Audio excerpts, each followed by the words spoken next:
Bienvenue à tous dans cette formation gratuite afin de devenir trader rentable en 2022. Alors évidemment, cette formation à elle seule ne suffira pas à garantir votre succès. Il faudra de votre côté que vous engagiez à travailler, à voir et revoir cette formation gratuite, à vous entraîner de votre côté. Évidemment, tout ne se fera pas tout seul. Et moi, de mon côté, je fais le maximum pour vous transmettre des compétences qualitatives et évidemment que vous devez faire votre travail de votre côté pour implémenter tout ça, dans votre trading au quotidien. Alors brièvement pour le sommaire de cette formation, elle se déroulera en 4 grandes parties et vous allez voir tout au fur et à mesure de la formation qu'on va aborder pas mal de sujets importants dans le trading. Vous allez donc avoir accès à cette formation relativement complète. Alors avant de démarrer cette formation, je vous rappelle que j'ai un groupe Telegram totalement gratuit qui sera un excellent complément à cette formation et également à cette chaîne YouTube où je partage beaucoup de contenu quotidiennement pour vous. Donc si vous voulez nous rejoindre, très simplement vous allez sous la vidéo, vous cliquez sur le lien qui stipule mon groupe Telegram, vous cliquez et vous serez directement redirigé vers mon canal Telegram, vous n'aurez plus qu'à vous abonner. Et donc concrètement, rapidement, je partage du contenu pour les traders, du contenu fondamental, du contenu technique, et donc ça sera, comme je l'ai dit, un excellent complément à tout ce que je vous partage déjà gratuitement sur YouTube. Alors pour commencer cette formation, on va voir ensemble concrètement quels sont les actifs qu'on peut trader en trading, sur quoi on peut investir et quels sont les outils concrètement qui vont nous permettre de gagner de l'argent sur les marchés financiers. On va donc voir ces actifs-là et puis on va voir un peu leurs particularités pour que vous puissiez vous diriger vers certains actifs en fonction de votre personnalité et de vos capitaux. Alors premièrement, vous pouvez constater qu'on aura le Forex. Le Forex c'est un marché très répandu, très liquide, c'est-à-dire qu'il y a beaucoup d'investisseurs, beaucoup d'argent qui transitent sur ce marché-là quotidiennement, chaque semaine et chaque mois. Et donc, c'est tout simplement les paires de devises. Si on va sur les paires de Forex, vous pouvez voir qu'on a vraiment toutes les paires. Donc on a la devise de l'euro, on a la devise du dollar, la devise ici en GBP de la livre sterling. Et vous pouvez voir qu'on a le yen japonais, on a le dollar australien, on a vraiment tous les actifs, toutes les devises qui sont libellées sur le Forex. Et donc vous pourrez trader ces actifs-là en fonction de vos goûts, ok? Donc le Forex c'est vraiment une classe d'actifs qui est très connu et beaucoup tradé par les investisseurs du monde entier. Ensuite, on va avoir les indices. Alors, les indices, ça va être tout simplement des actifs financiers qui vont regrouper des grosses entreprises d'une zone économique. Donc, par exemple, en France, on a le CAC 40, c'est-à-dire que sur le CAC 40, c'est un indice qui pondère, qui regroupe les 40 plus grosses entreprises françaises, ok? Donc, si les leaders de ces 40 plus grosses entreprises se portent mal, évidemment que le CAC 40 se portera mal. Donc, ici en France, on a le CAC 40, en Allemagne, il y a le DAX 40, aux États-Unis, on a le Nasdaq 100, et on a surtout aussi le Dow Jones, ok? Donc ça va être vraiment principalement les indices mondiaux qu'on va pouvoir trader au quotidien sur les marchés financiers. Vous pouvez le voir ici très simplement, si on va rechercher le DAX par exemple, on tombera sur l'actif du DAX, ok? Pareil, on peut rechercher le Dow Jones, et on tombera sur l'indice du Dow Jones. Donc les indices, ça va vraiment être comparé au Forex des actifs financiers qui vont être un peu plus volatiles, ok? Donc ça nécessitera surtout plus de compétences parce que quand les marchés décalent et qu'il y a plus de volatilité, donc il y a plus de mouvements, forcément que c'est plus stressant pour un débutant, ok? Donc il faudra d'une part plus de compétences pour se diriger vers ces actifs et il faudra aussi certainement plus de capitaux parce que qui dit plus de mouvements dit des stops plus larges et qui dit des stops plus larges dit un capital forcément plus conséquent. Si vous avez 300, 200, 400 euros, je vous conseille de commencer par le Forex. On a également de la volatilité sur le Forex et aussi des mouvements, mais il y en aura beaucoup moins et surtout d'une plus petite amplitude que sur les indices par exemple, ok?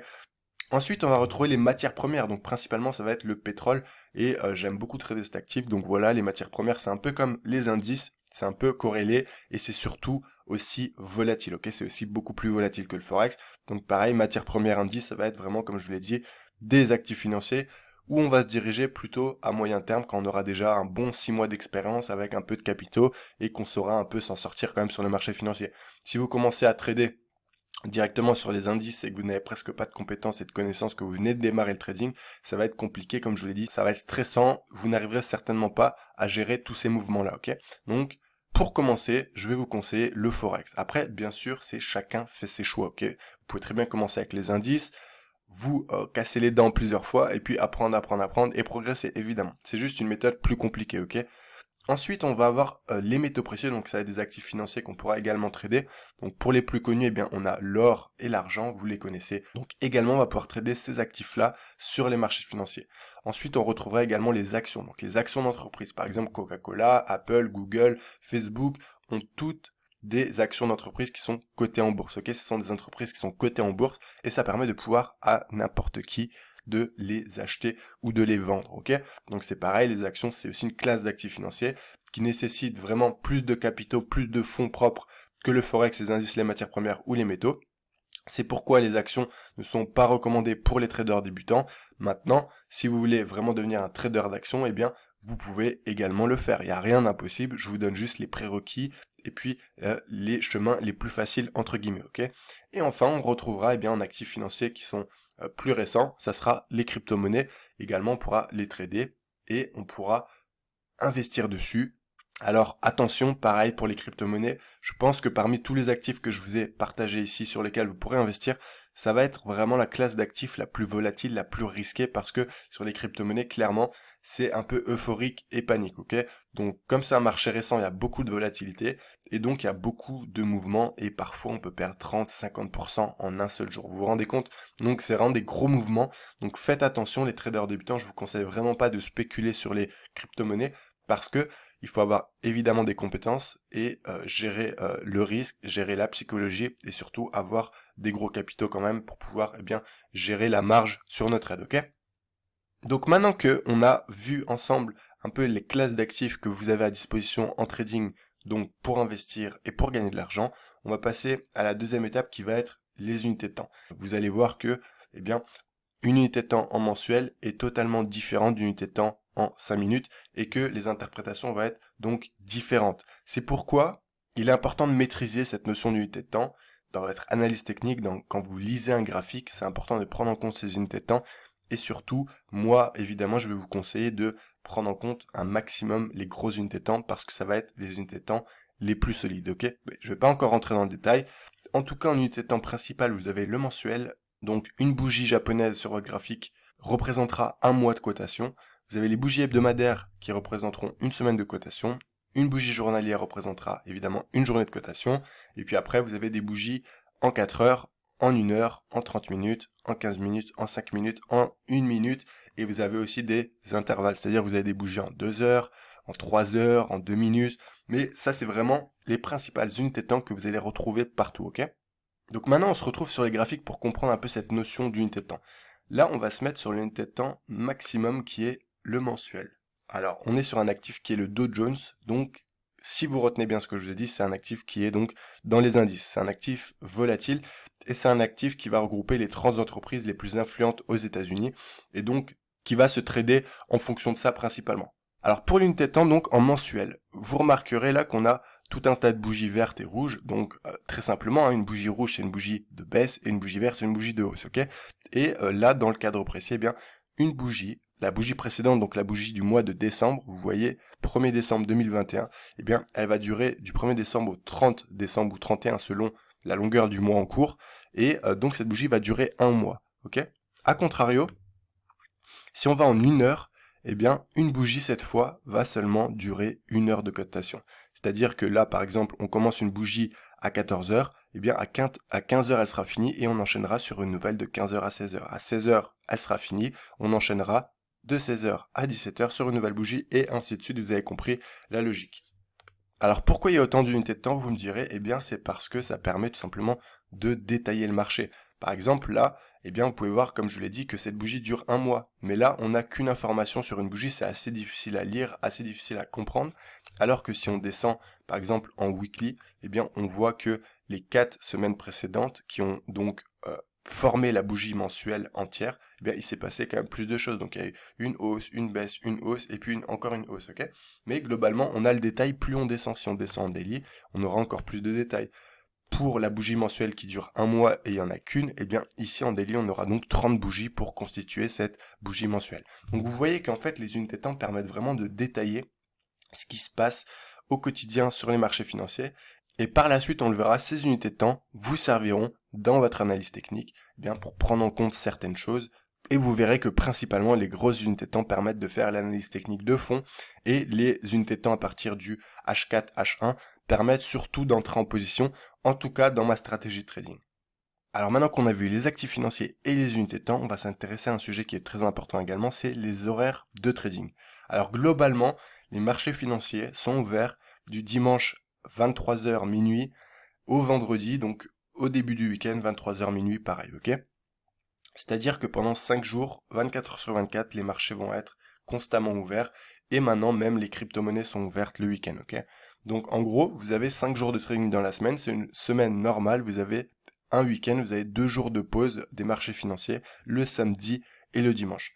Maintenant, dans une journée, eh bien, il y a plusieurs sessions, puisque vous le savez, ici on est sur la zone européenne, mais il y a aussi la zone américaine et la zone asiatique principalement, ok? Donc ça va être des grandes places boursières.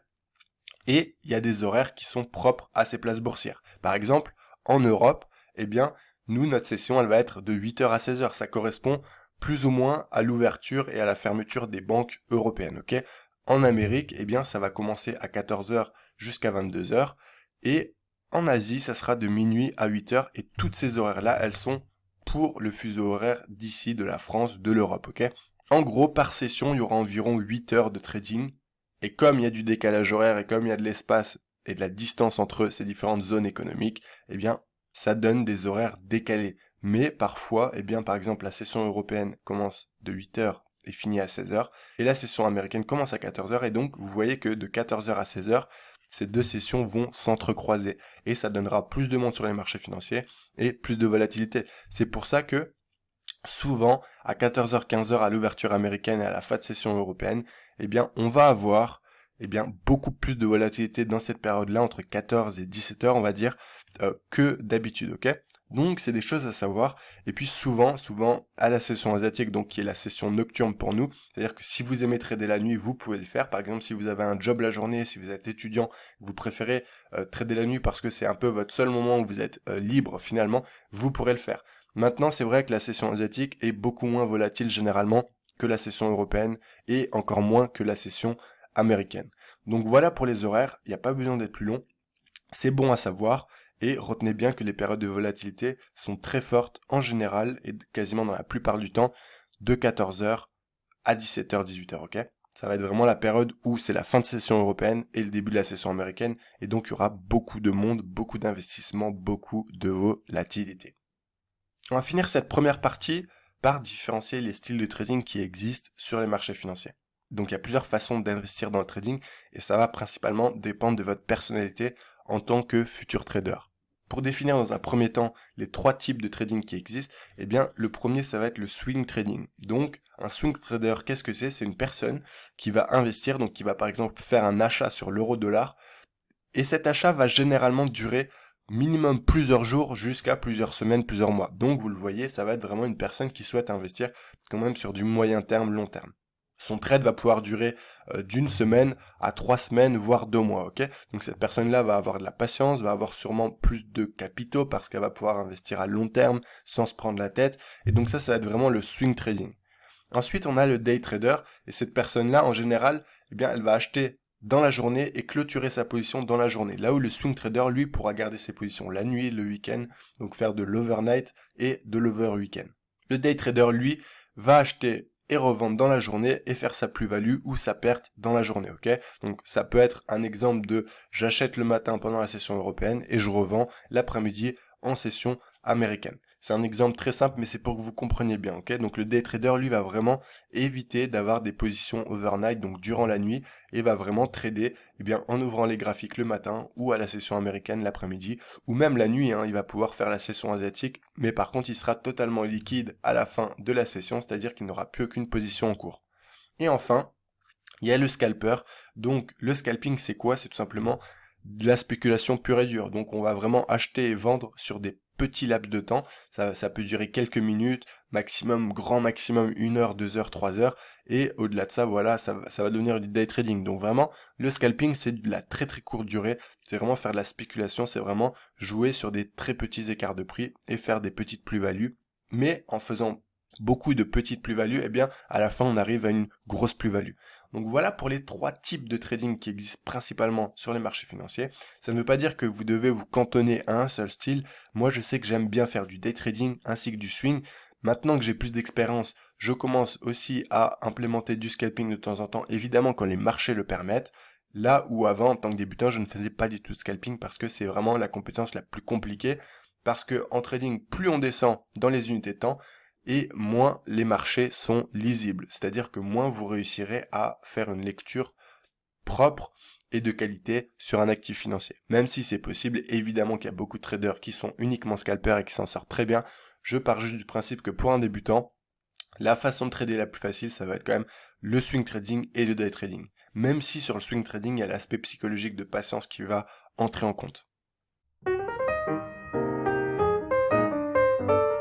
Alors maintenant, on passe sur un sujet très important pour le trader débutant, à savoir le capital de trading et quelle taille il doit y avoir, combien pour vivre du trading, avec combien je commence, c'est vraiment des questions qu'on se pose en tant que débutant quand on démarre le trading et c'est totalement normal. Alors moi, ce que je peux répondre à ça, c'est que vos premiers euros investis seront perdus. Alors ça fait un peu direct comme réponse, mais dans la plupart des cas, c'est ce qui se passe, c'est ce qui s'est passé pour moi à ma première année. J'ai perdu mes premiers milliers d'euros investis et c'est totalement normal parce que vous allez sur un nouveau domaine, sur un nouveau métier, avec beaucoup d'ambition mais très peu de compétences et forcément que dans la plupart des cas, vous allez vous cramer. Il peut arriver qu'il y ait une partie de chance, de réussite qui fasse que vous réussissiez vos premiers investissements et que vous ne cramiez pas votre compte, que vous gagnez au contraire même de l'argent. Mais retenez que ça va être vraiment des cas très atypiques et à part, et donc dans la majorité, dans la globalité des choses, vous allez perdre vos premiers euros investis. Donc, maintenant qu'on sait ça, eh bien, ce qu'on peut se dire, c'est que maximum, on va investir, allez, 500 euros pour commencer à se faire les dents sur les marchés financiers, pour commencer à chercher des opportunités, à faire de l'analyse technique, à gérer la psychologie de l'argent réel, la psychologie des émotions en trading. Et ça ne sert à rien déjà de mettre plus d'argent que vous ne pouvez en perdre. Donc, si vous pouvez mettre 500 euros qui ne vont pas impacter votre vie de tous les jours, si vous les perdez, eh bien faites-le. Si vous pouvez mettre 1000 euros, faites-le aussi, mais n'allez pas au-delà de ces sommes-là parce que, comme je vous l'ai dit au début, vous n'avez pas les compétences et c'est certainement pas avec ces 500 ou ces 1000 euros que vous allez faire des millions, ok? Donc, pensez vraiment au processus d'apprentissage au début. Ne pensez pas forcément à gagner de l'argent, même si in fine c'est pour ça qu'on fait ce métier, mais ça viendra par la suite quand vous serez compétent. Donc, au début, investissez uniquement de l'argent que vous pouvez perdre sans chambouler votre quotidien, sans vous mettre dans des situations compliquées tout simplement. Si vous avez une famille, si vous avez des enfants, si vous avez des responsabilités, évidemment, vous devez être encore plus rigoureux. Sachez qu'au début, finalement, quand on commence le trading, qu'on commence à investir de l'argent en ouvrant un compte de trading chez un broker, eh bien, on paye pour apprendre, c'est-à-dire qu'on va payer pour apprendre de nos erreurs principalement, ok? Donc, niveau du capital de trading, soyez quand même rigoureux là-dessus. N'investissez pas beaucoup, investissez quelques centaines d'euros pour vous faire les dents, comme je vous l'ai dit, et puis petit à petit, au fur et à mesure des mois et des années, vous construirez un capital de trading sérieux, avec vos bénéfices, avec de l'argent que vous aurez réinvesti peut-être, et donc, soyez patient à ce niveau-là. Commencez avec un petit capital de trading, faites-vous les dents, et puis patientez vraiment pour commencer à mettre des grosses sommes parce que vous risquez de les perdre, et quand on commence, on n'a pas envie de perdre d'argent, mais pourtant c'est une étape obligatoire. Donc gardez ça en tête et puis investissez en conséquence. Je sais que chacun a des moyens différents, donc faites en fonction de vous, c'est du cas par cas, mais en tout cas retenez que vous ne devez pas investir de l'argent que vous n'êtes pas en capacité de perdre, donc évidemment pas de crédit, ne mettez pas toutes vos économies non plus, il y a eu des erreurs tragiques de ce côté-là. Il y a eu des histoires vraiment horribles à ce sujet, des personnes qui ont tout perdu, qui ont tout investi, qui se sont suicidées. Donc là, on n'est pas sur un jeu vidéo, on est vraiment sur un vrai métier qui a des conséquences dans la vie de tous les jours. Donc, s'il vous plaît, ne faites pas n'importe quoi, investissez uniquement l'argent que vous pouvez perdre, et puis tout se passera très bien. Donc, pour continuer sur la gestion du risque, j'aimerais vous parler du risque ratio, parce que c'est très important à comprendre en trading pour devenir un trader performant.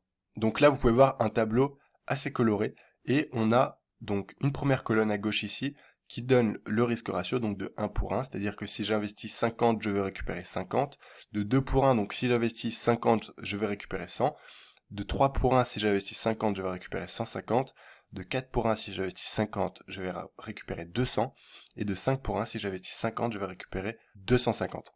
Et cette colonne du haut ici, tout simplement, c'est le pourcentage de réussite sur votre trade. ok? Donc, admettons que vous fassiez 10 trades, si vous avez 20% de réussite, vous en réussissez en moyenne 2 sur 10. Si vous en réussissez 3, vous avez 30%, ok, de réussite. Si vous en réussissez 4 sur 10, vous avez 40%, et ainsi de suite, 5 sur 10, 6 sur 10, ok? Donc, qu'est-ce que nous dit ce tableau?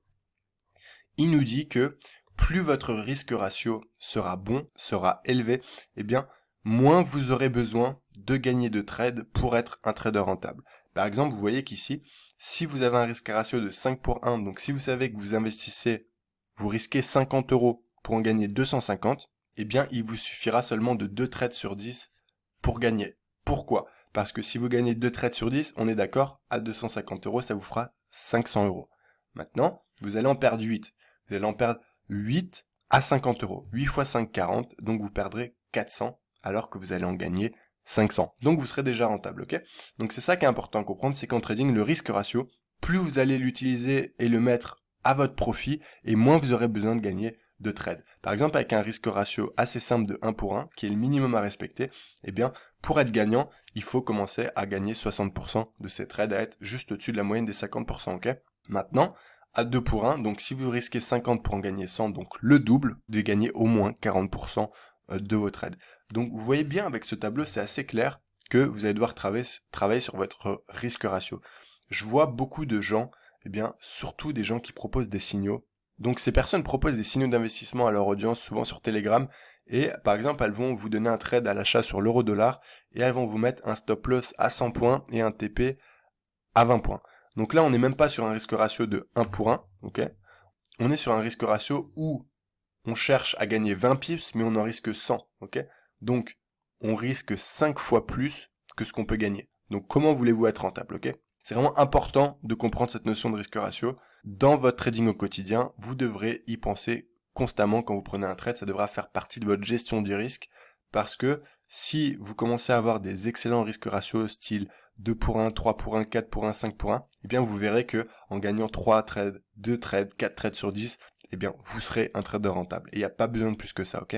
Donc c'est vraiment très important. Et il y a beaucoup de traders débutants à qui cette notion échappe et c'est vraiment dommage. Parce que c'est pareil, si vous mettez des stops à 50 points, à 100 points, pour en gagner 20 ou 30 parce que vous n'arrivez pas à laisser courir vos positions, à long terme, vous ne réussirez jamais à vivre du trading. Je vous laisse ce tableau à disposition. N'hésitez pas à y revenir, à vraiment le comprendre. Je vais pas non plus m'éterniser dessus. J'ai pas envie que cette vidéo dure non plus 3 heures. Mais de votre côté, rien ne vous empêche d'y revenir et de comprendre plus en profondeur comment ça se passe, si tant est que ce soit pas encore clair pour certains d'entre vous. Enfin, pour clôturer cette partie sur la gestion du risque en trading, on va parler du money management très brièvement. Et de toute façon, c'est de la répétition. C'est-à-dire que je vous le dis souvent, par trade, sur All Stop Loss, c'est 2% du capital maximum, grand maximum. Si vous pouvez être en dessous, c'est encore mieux, ok? Surtout quand vous débutez, quand vous aurez plus d'échecs que de réussites, eh bien, ne commencez pas à risquer 30%, 50% du capital, parce qu'en un trade, deux trades, trois trades, votre capital, il va se cramer.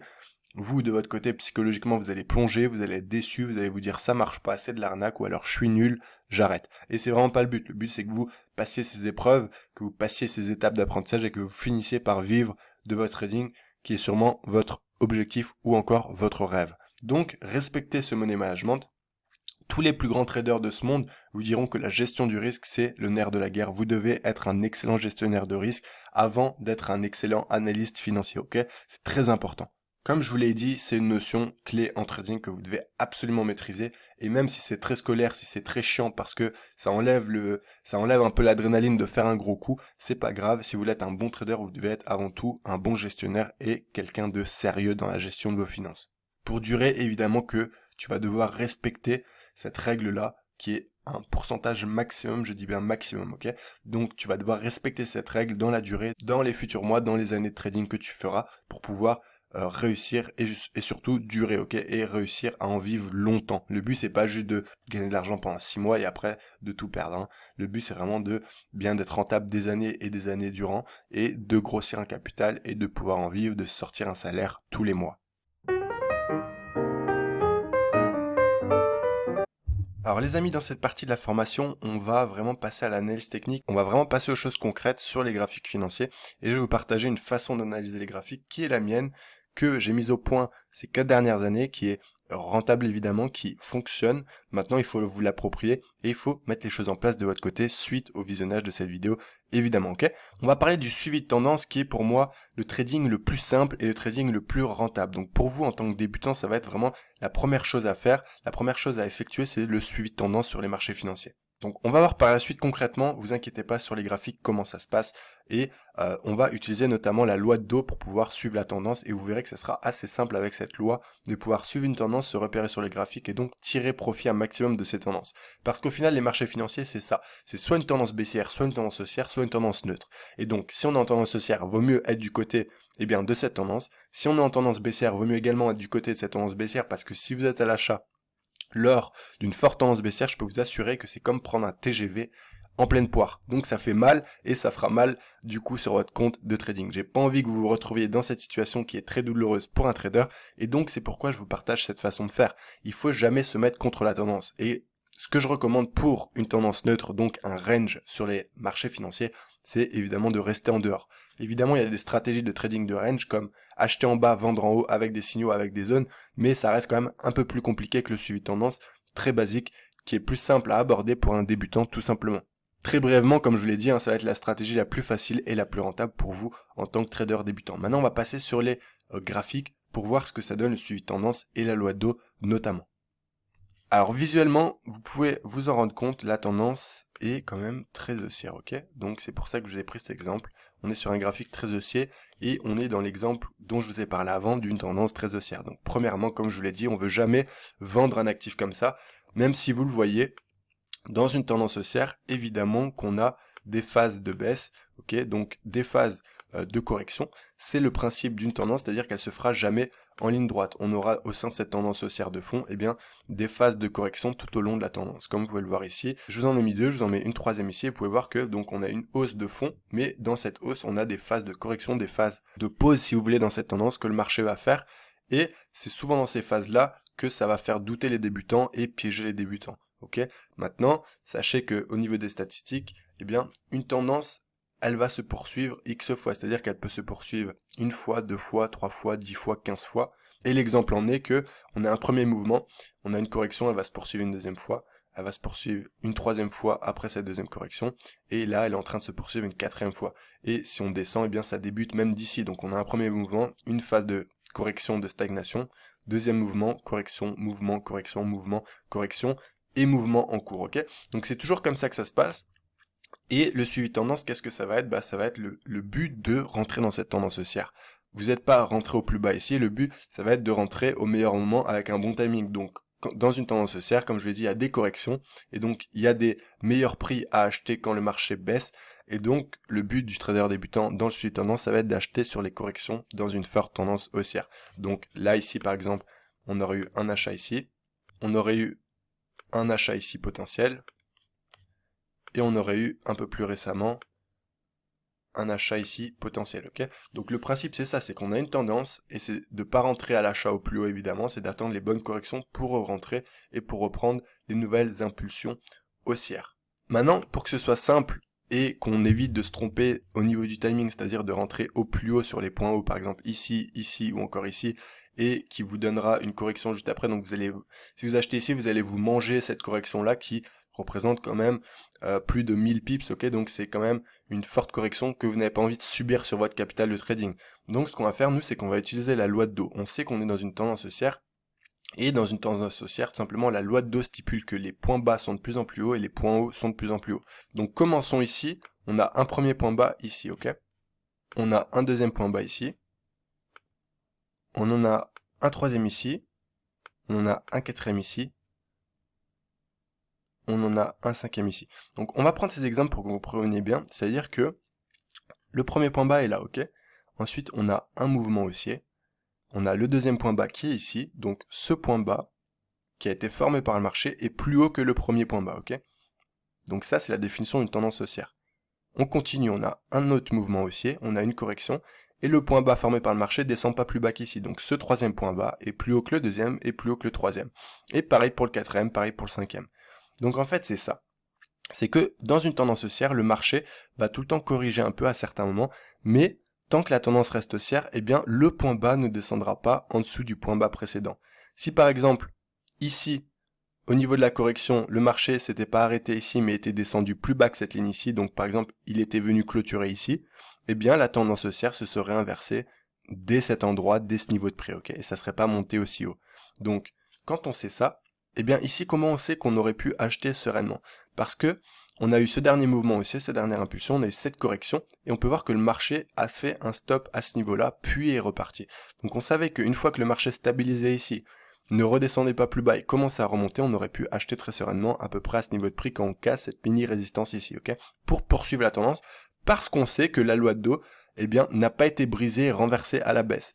Si la correction était plus profonde et était descendue plus bas que ce point bas ici, eh bien, la tendance haussière aurait été remise en cause et ça aurait été risqué, voire très risqué, de continuer d'acheter cette tendance parce que une fois qu'on retourne la tendance, on risque de descendre plus bas et peu importe où le marché veut aller, en tout cas il n'est plus en tendance haussière. Donc c'est vraiment ce principe-là qui est important à comprendre sur la loi de dos. C'est pareil, je vous donne qu'un exemple dans cette formation gratuite, mais c'est à vous de vous entraîner sur les graphiques, à repérer les lois de dos sur les tendances, et vous verrez comme ça que ce sera beaucoup plus simple. Parce que même ici, quand on a ce long mouvement, cette longue correction qui revient aux anciens niveaux de prix, eh bien le point bas est toujours un peu plus haut que ce point bas précédent. Donc quand on sait ça, eh bien on sait qu'on peut acheter plutôt sereinement après cet englobant daily à la hausse qui relance le mouvement, qui valide en fait que le marché a fait un point bas, mais plus haut que le point précédent, et donc ça préserve notre tendance haussière, et donc on sait de cette façon que le marché va continuer de monter. Donc c'est pas plus compliqué que ça, le suivi de tendance et la loi d'eau, je vous incite vraiment à le mettre en pratique de votre côté sur les graphiques boursiers. Donc après le suivi de tendance, ce qui est important de comprendre dans l'analyse technique, c'est les zones de prix. Donc premièrement, vous l'aurez compris, il faut vraiment avoir une forte tendance et la suivre sur les marchés financiers. Ensuite, une fois qu'on a cette forte tendance, on va chercher des zones de prix, des zones de rachat stratégiques. Donc ça, les zones de prix, c'est ni plus ni moins que des zones de support et de résistance. Ok? Donc ces zones de support et de résistance sont vraiment clés en trading parce qu'elles vont vous permettre d'entrer en position sur les bons endroits qui font réagir le marché. On va aller voir ça encore une fois sur les graphiques juste après, ne vous inquiétez pas. On va apprendre à tracer et bien repérer ces zones-là pour pouvoir avoir un excellent timing et pour ne pas se tromper quand on achète ou quand on vend un actif en fonction de la tendance prédéfinie. Sachez qu'au niveau des zones de prix, plus l'unité de temps est élevée et plus la zone est puissante. C'est-à-dire que si je fais une zone de résistance ou de support, eh bien sur le mensuel, ça a beaucoup plus de poids qu'une zone de support et de résistance sur du H1 ou du M15.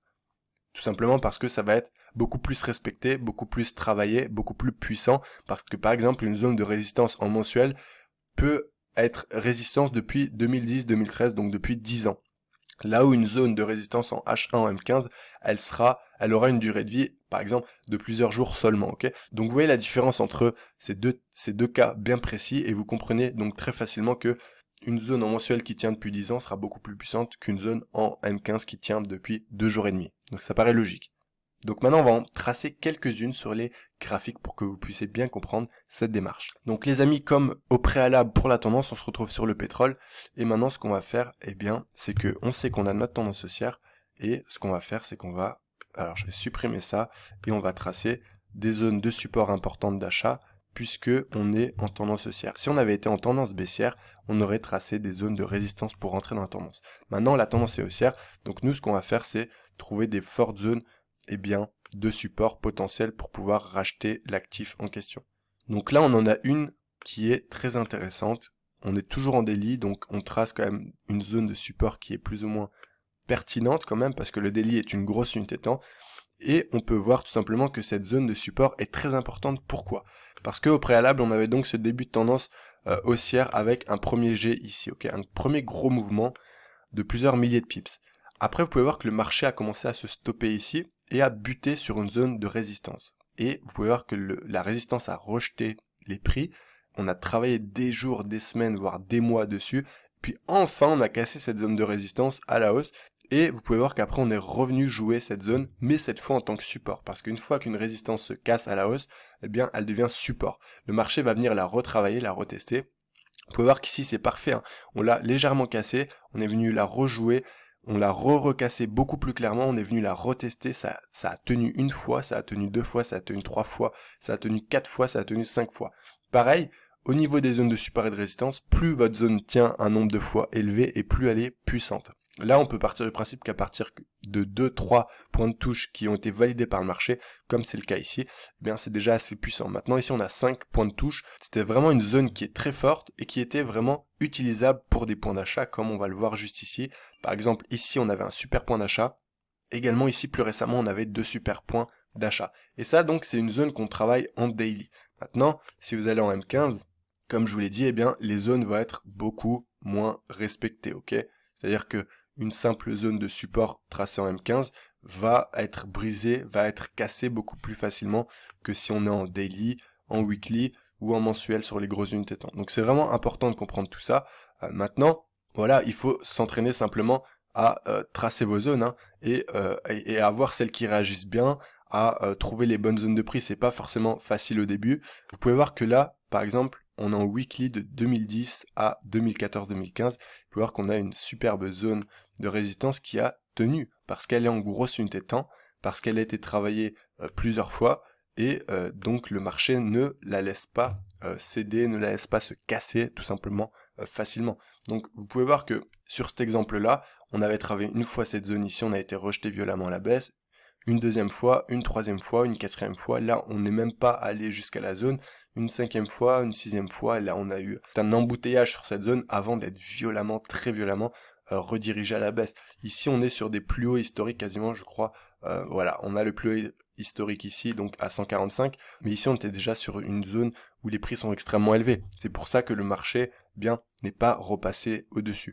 Donc vous pouvez voir que vraiment les zones de support et de résistance sont très qualitatives à partir du mensuel, du weekly, du daily. Ensuite, plus vous allez descendre et plus vous allez descendre également en qualité sur vos zones de résistance et de support, c'est-à-dire que elles vont être cassées plus facilement par le marché. Et vous, ce que vous voulez, c'est des zones de confiance. Vous êtes en recherche de zones qui vont vous permettre, eh bien, de si là vous avez une résistance, si vous vendez, vous n'avez pas envie que la zone finalement casse à la hausse et que vous perdiez votre trade. Donc vous recherchez de la confiance dans vos zones et cette confiance-là que vous recherchez pour gagner votre trade, vous devez la trouver sur les grosses unités de temps.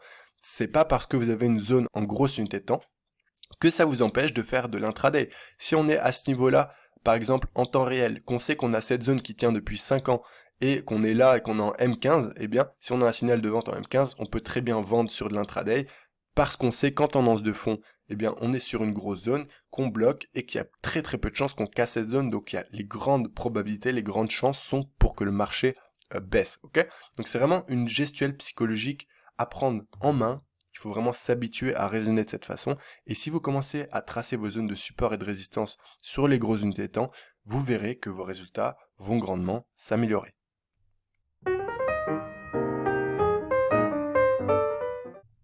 Alors les amis, pour cette quatrième partie de la formation totalement gratuite, on va parler du price action. Vous l'aurez peut-être remarqué dans mes anciennes vidéos, en tout cas, je parle rarement d'indicateurs et ma méthode de trading se focalise principalement sur le fait de lire et de déduire, de comprendre les bougies japonaises qui vont vous donner quasiment 99-100% des informations dont vous avez besoin pour passer un trade.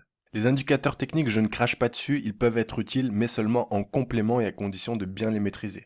Par exemple, des indicateurs type oscillateur comme stochastique, eh bien, ne fonctionnent pas sur les zones de survente et les zones de surachat. C'est par exemple ces nombreux pièges sur de nombreux indicateurs qu'on va retrouver qui vont piéger les traders débutants. Donc je vous invite vraiment à vous focaliser sur l'action des prix, donc sur l'action de vos bougies japonaises. Qu'est-ce qu'elles va vous dire ?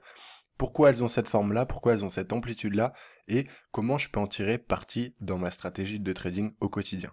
Donc, comme je vous l'ai noté ici, chaque bougie japonaise que vous voyez sur votre graphique, qu'elle soit rouge ou verte, se traduit, se lit et essaye de vous dire quelque chose, et tout simplement, vous devez la prendre en compte et essayer de la comprendre pour donc entrer en position. Une bougie va toujours traduire la psychologie des investisseurs en temps réel. Selon la forme qu'elle a, selon l'amplitude qu'elle a, elle va traduire un état émotionnel, si vous voulez, un état psychologique des investisseurs. Donc sur une grosse tendance haussière, on va avoir beaucoup de grosses bougies vertes très impulsives, très volatiles. Ça veut tout simplement, par exemple, dire eh bien, que les investisseurs sont nombreux à l'achat et que le marché est acheteur. Donc c'est pas très compliqué, mais ça demande quand même un peu de réflexion et de compréhension, et notamment de lecture de ces bougies japonaises.